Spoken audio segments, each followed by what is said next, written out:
Well, TaRanda, you've known great joy in your family and also loss.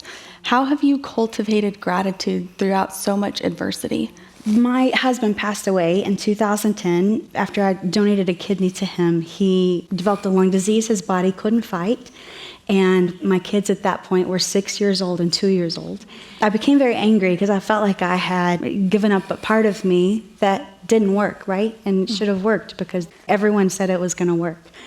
And so I went through a lot of anger with God. Just why did we go through this if he was just going to pass a year later? That didn't make sense to me. And I had so many questions.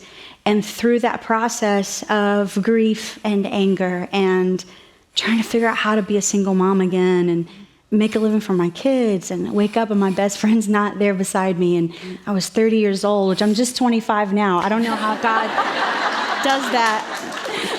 But I'm so thankful for God's math. It's the best math. I think that particular time in my life is when I became most grateful. Even in my anger, I could look and see my kids were healthy. And I think the traumatic loss of my husband, and it made me so much more thankful for health, good health.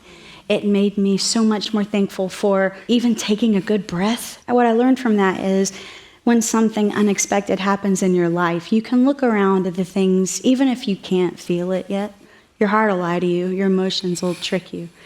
But if you can look around, and even though you're not feeling that gratitude, if you can see the sunshine, if you can be grateful for the rain that's going to wash everything away and give you a fresh day tomorrow, if you can remember the grace and the mercifulness of the Lord, who is walking with you, by the way, he hasn't left you yet, right? You just start building on that.